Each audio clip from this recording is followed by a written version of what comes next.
Good morning guys! Teacher A here and welcome to Gurong Pinoy sa Amerika. So sa mga subscribed members ng aking community, welcome back. At doon sa mga hindi pa, paki-consider na i-hit yung subscribe button sa ilalim para sama-sama tayong matuto sa matematika. Yon. So for today, ang lesson natin ay Introduction on Fractions. So ibig sabihin, pag-aaralan natin yung mga basic knowledge tungkol sa fraction. Okay? So, simulan na natin. Ano ba ang fraction? So, fraction, base sa mga books, by definition, is part of a whole. Ibig sabihin, bahagi siya ng isang buo. So, para mas maintindihan natin siyang maigi, example natin ay itong isang buong papel. So, meron tayong isang buong papel. Kapag hinati natin siya sa dalawa na equal, sabihin pantay, yan. And then, halimbawang i-shape ko itong part na to.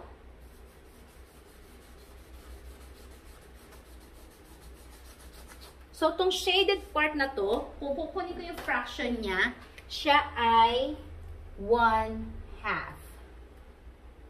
Bakit naging 1/2? So, 1/2 ay fraction nitong shaded part. Yung part or yung bahagi na kinuha ko ay isa lang. So, yun yung number na ilalagay sa taas. Ngayon, kung ilang parts meron tayo, kung ilang equal parts meron tayong isa, dalawa, yun yung number sa ilalim. Kaya itong fraction ng shaded part na to ay 1/2. Now, itong number sa taas, yung 1, yung bahagi na kinuha natin or yung bahagi na shinadan natin, ito ang tinatawag na numerator. Yung nasa ilalim naman, ito yung number kung ilang equal parts meron tayo.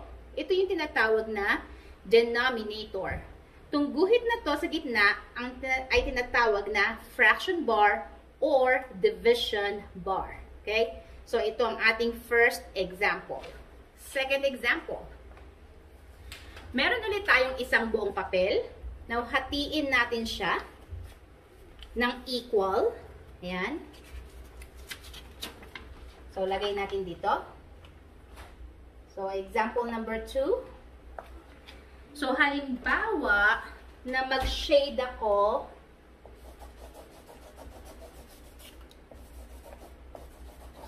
yan. So, anong fraction tong shinadan ko? So, ang tawag dito, ang fraction na to ay, bilangin natin kung ilang bahagi. 1, 2, 3. So, therefore, yung number sa taas ay 3. And then, yung fraction bar. Ngayon, bilangin natin kung ilang equal parts meron. Sa, 2, 3, 4. So, therefore, yung denominator natin ay 4. So, itong fraction na to, itong shaded part na to, ay 3/4. Ibig sabihin, 3 sa taas, 3 yung shaded part, and then 4 yung equal parts. Okay? Next. Halimbawa, meron ulit tayong isang buong papel. Hatiin natin siya. Then, mag-shade ulit tayo. So, this time, ito naman ang shade natin.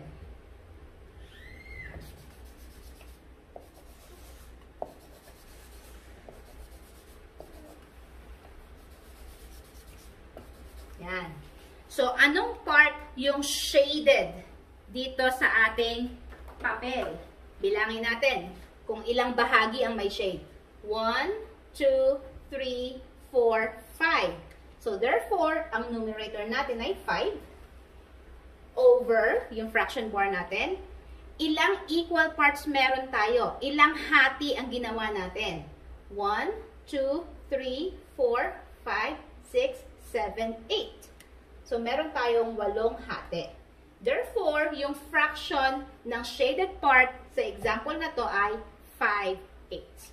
Yan. So, yan ang basic ng fraction, kung paano ba kinukuha yung fraction ng shaded part.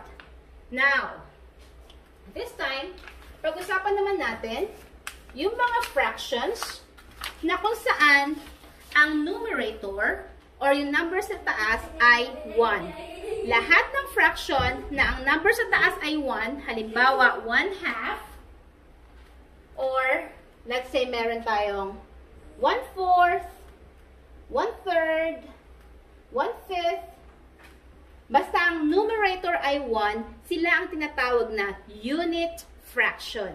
So, mula sa salita, unit, isang unit lang siya, isang bahagi lang siya ng isang buo. So, itong 1/2, isang bahagi ng 2 hati. Yung 1/4, isang bahagi ng 4 na hati. Ang 1/3, isang bahagi ng 3 hati. 1/5, isang bahagi ng 5 hati. So, meron din tayong tinatawag na like or similar fractions. Kapag sinabing like or similar fractions, halimbawa, meron tayong 3/8, 5/8, 1/8. So, anong napansin nyo? Okay, tama. Kapag sinabing like or similar fraction mula sa salita, pare-pareho sila ng denominators. Yung number sa ilalim, pare-pareho. So, ibig sabihin, lahat ng fraction na to, meron silang 8 equal parts. Okay, kaya sila like or similar. Ngayon, kapag magkakaiba yung ilalim, halimbawa, 1/2, 3/4, 5/6. So, kung mapapansin nyo, magkakaiba yung denominators natin. Ito naman ang tinatawag na unlike or dissimilar fractions. Mula sa salita, unlike, which means not like, or dissimilar, not similar. So, magkakaiba ng ilalim or magkakaiba sila ng hati. Ito, isang buo na hinati sa 2. Ito naman, hinati sa 4. Ito naman, hinati sa 6. Okay? So, meron din tayong iba't ibang types ng fraction. So, ang first type ay tinatawag nating proper fraction. Halimbawa ng proper fraction. 1/2, 3/4, 5/6. So, anong napansin nyo? I-compare nyo yung number sa taas or yung numerator sa number sa baba. Kapag ang number sa taas or yung numerator ay mas maliit kesa sa denominator or sa number sa baba, ito yung tinatawag nating proper fractions. Okay? So, yung 3, mas maliit siya kaysa sa 4. Yung 5, mas maliit siya kaysa sa 6. Okay? Then, yung pangalawa, yun naman ang tinatawag nating improper fraction. Halimbawa, 3/2, 5/4, 7/5. So, anong napansin nyo? Tama. Yung mga numerator, this time, yung mga nasa taas, ay mas malaki kaysa sa denominator. So, we have 3/2. Sabihin, mas higit siya sa isang buo. 5/4 or 5/4. Mas malaki yung numerator kaysa sa denominator. 7/5. So, yung 7, mas malaki siya kaysa sa denominator na 5. Again, ang tawag dito ay improper fraction. And then, yung third type, yun naman ang combination ng whole number at saka ng fraction. Halimbawa, 1 and 1/2, 5 and 3/4, 7 and 1/3. So, kung papansin nyo, meron tayong isang buo, tapos fraction, 5 na whole number, tapos fraction, 7 na whole number, tapos 1/3. So, yung tinatawag na mixed fraction, or minsan tinatawag nilang mixed number. Mula sa salita, mixed, ibig sabihin magkahalo. Magkahalong whole number at saka fraction. Okay?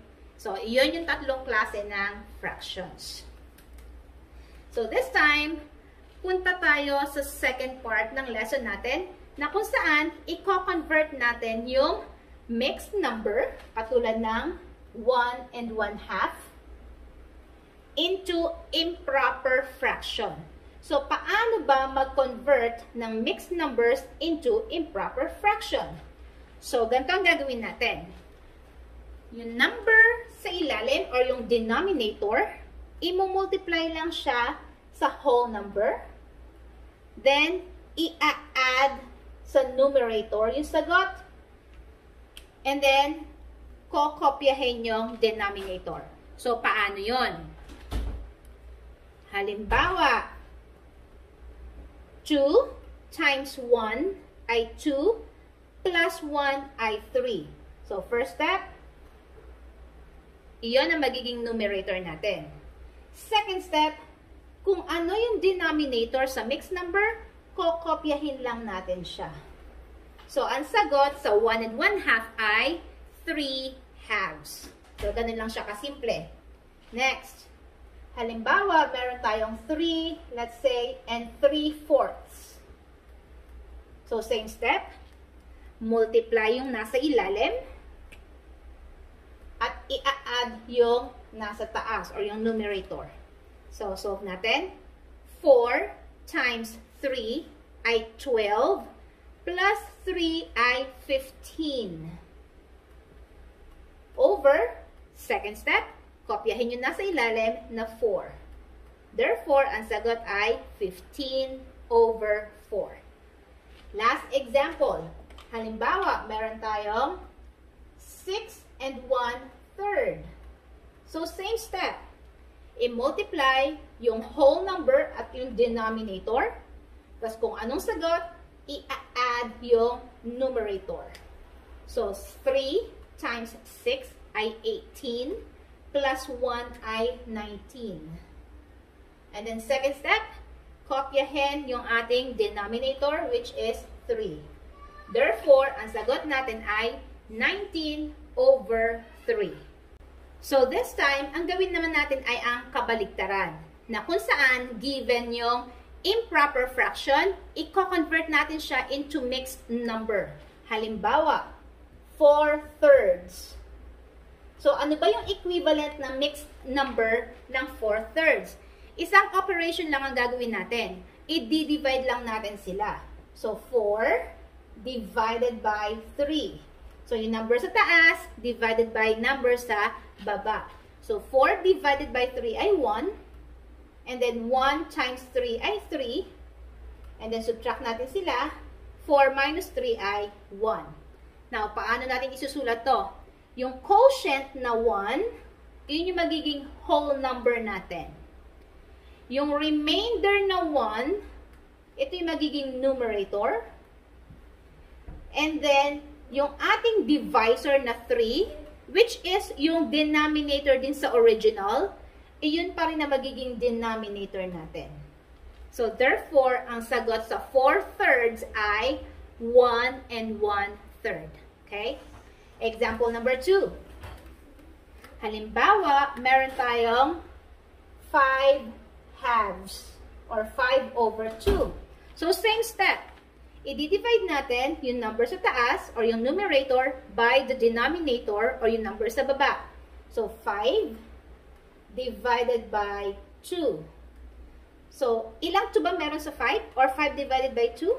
Siyempre, meron tayong dalawa. 2 times 2 ay 4. Then, subtract natin sila.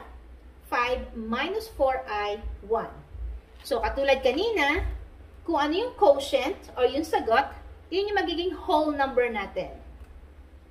And then, yung remainder na 1, ito yung magiging numerator. And then, kung ano yung denominator natin kanina sa original na given, or yung naging divisor natin, siya pa rin yung magiging denominator natin sa ating mixed number. So, therefore, ang 5 halves ay equal sa 2 and 1/2. Okay? So, last example. Halimbawa, meron tayong, let's say, 7/4. Yan. Ayan, pangat na 7. Yan. 7/4. So, same thing. I-divide natin yung numerator by the denominator. Or yung number sa taas, divided by number sa baba. So, 7 divided by 4. So, ilan bang 4 meron sa 7? Merong isa. 1 times 4 ay 4. Then, isubtract natin sila. 7 minus 4 ay 3. So, same thing. Yung quotient natin, yun yung magiging whole number. Yung remainder natin na 3, yun yung ating numerator. Yung divisor natin, which is also yung ating denominator sa given, yun pa rin yung denominator natin. So, therefore, ang 7/4 ay equal sa 1 and 3/4. Okay. So, yun yung mga basic information about fractions. So, kung nagustuhan nyo yung topic natin, kung natuto kayo, kindly give me a like para i-share ni YouTube sa iba at marami ring matuto ng topic natin ngayon.